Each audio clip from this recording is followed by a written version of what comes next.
We will bring out a policy document on appropriate energy transition pathways that balances the imperatives of employment, growth, and environmental sustainability. PM Surya Ghar Muft Bijli Yojana. PM Surya Ghar Muft Bijli Yojana. In line with the announcement in the interim budget,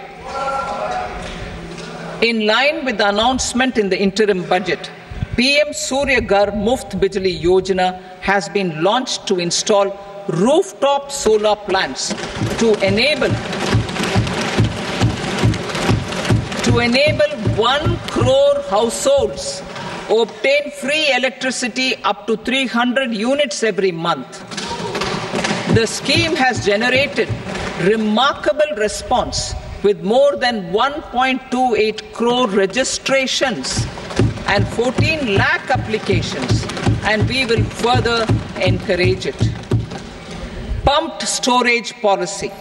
A policy for promoting pumped storage projects will be brought out for electricity storage and facilitating smooth integration of the growing share of renewable energy with its variable and intermittent nature in the overall energy mix. Research and development of small and modular nuclear reactors. Nuclear energy is expected to form a very significant part of the energy mix for Vikasit Bharat. Towards that pursuit, our government will partner with the private sector for 1. Setting up Bharat Small Reactors, 2.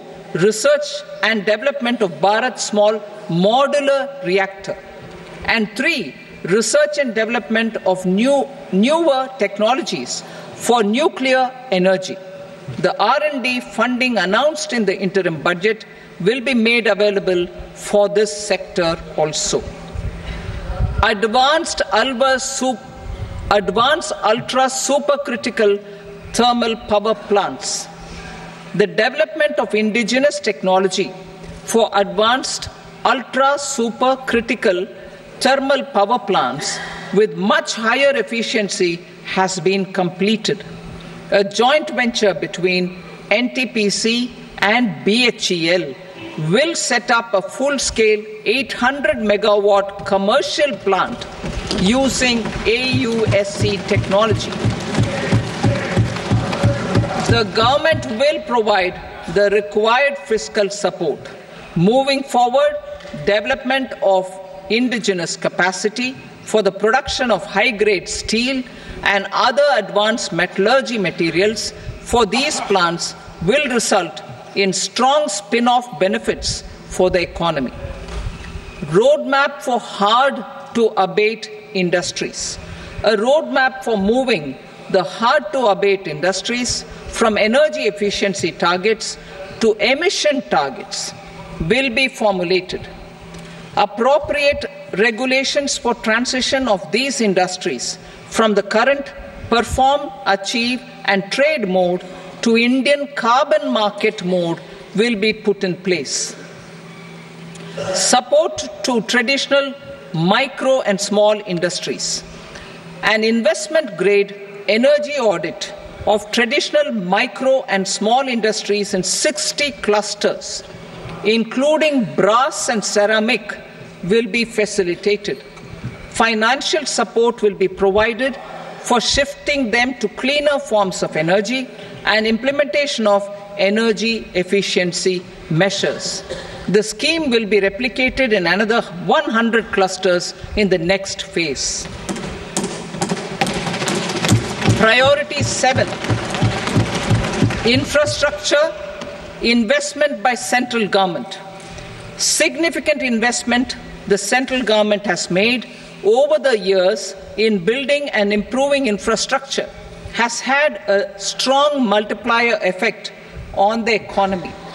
We will endeavour to maintain strong fiscal support for infrastructure over the next 5 years in conjunction with imperatives of other priorities and fiscal consolidation.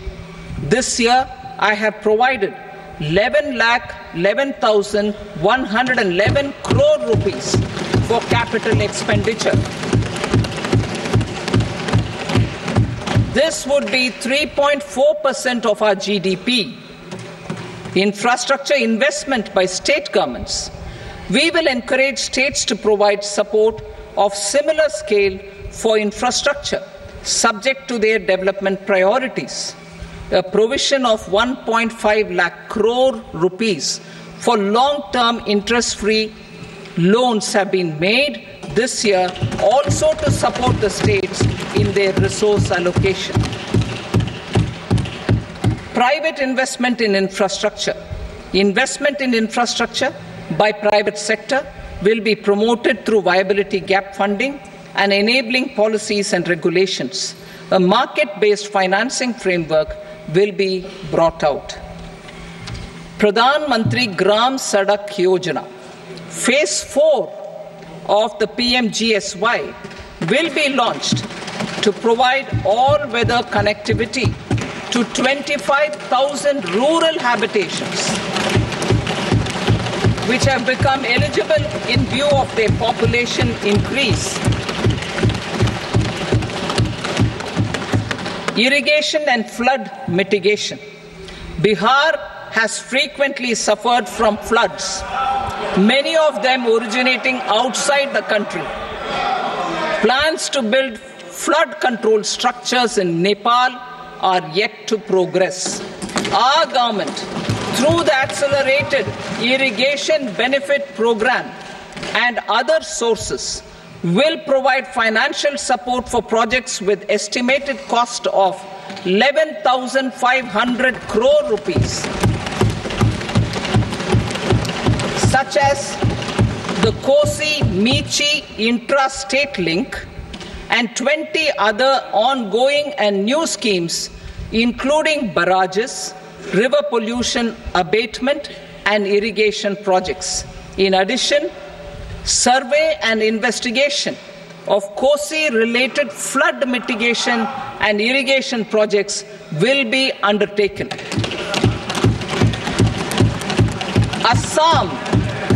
Assam grapples with floods every year by the Brahmaputra River and its tributaries originating outside India.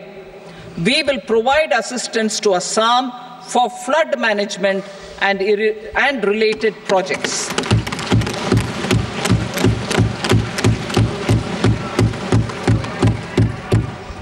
Himachal Pradesh suffered extensive losses due to floods last year.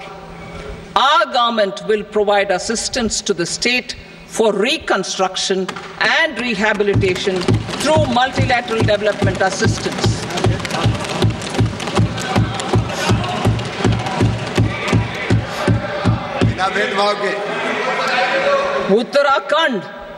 Uttarakhand too suffered losses due to cloudbursts and massive landslides. We will provide assistance to the state. Recently, Sikkim witnessed devastating flash floods and landslides that wreaked havoc across the state. Our government will provide assistance to the state. Tourism. Tourism has always been a part of our civilization. Our efforts in positioning India as a global tourist destination will also create jobs, stimulate investments, and unlock economic opportunities for other sectors. In addition to the measures outlined in the interim budget, I propose the following measures.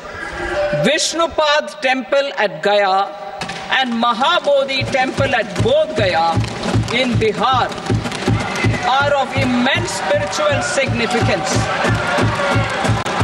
Comprehensive development of Vishnupad Temple Corridor and Mahabodhi Temple Corridor will be supported, modeled on the successful Kashi Vishwanath Temple Corridor to transform them into world-class pilgrim and tourist destinations.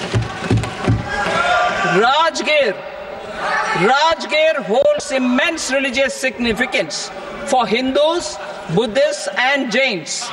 The 20th Tirthankara Muniswarata temple in the Jain temple complex is ancient. The Saptarishi or the 7 hot springs form a warm water Brahmkund that is sacred. A comprehensive development initiative for Rajgir will be undertaken. Our government will support the development of Nalanda as a tourist center, besides reviving Nalanda University to its glorious stature. Odisha's scenic beauty, temples, monuments, craftsmanship, wildlife sanctuaries, natural landscapes, and pristine beaches make it an ultimate tourism destination. Our government will provide assistance for their development to Odisha as well. Priority 8, innovation, research and development.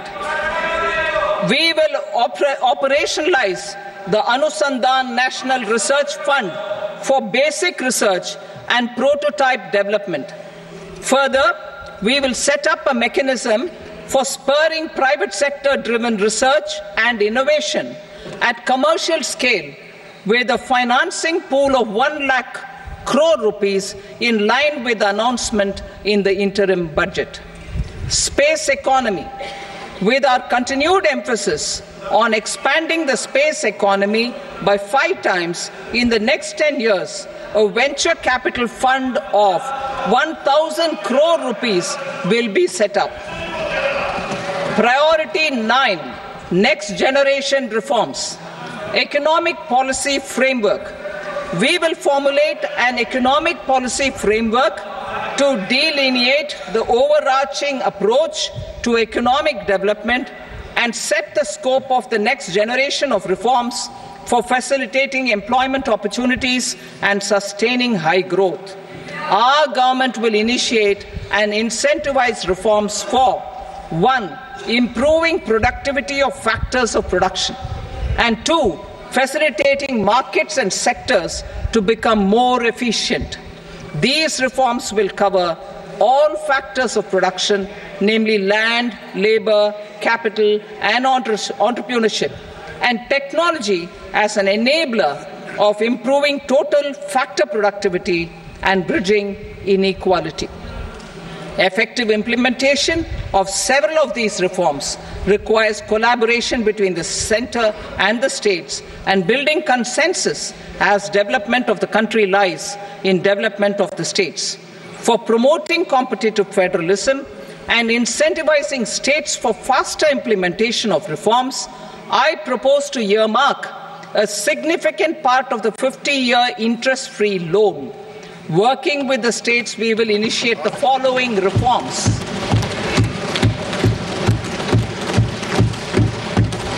Land-related reforms and actions, both in the rural and urban areas, will cover land administration, will cover 1. Land administration, planning and management, and 2.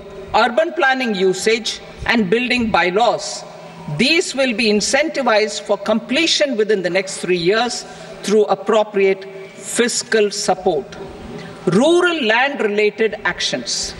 Rural land-related actions will include 1. Assignment of unique land parcel identification number, UL PIN, or Bhu Aadhaar for all lands. 2. Digitization of cadastral maps. 3. Survey of subdivisions, survey of map subdivisions as per current ownership. 4. Establishment of land registry. And 5.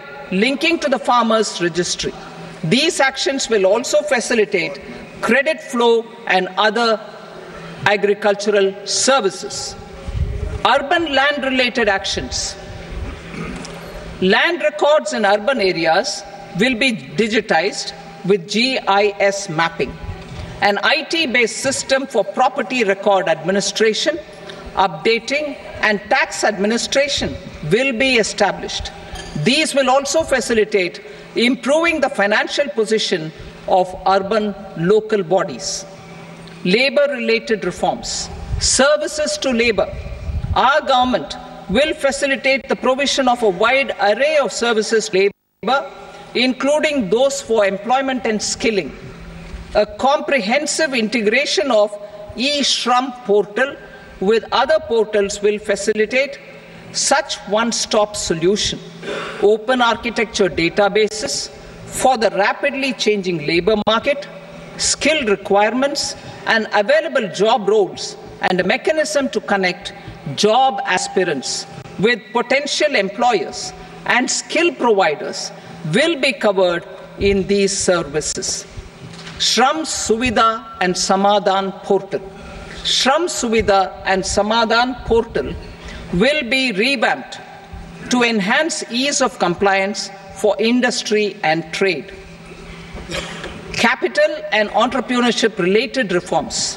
Financial sector vision and strategy.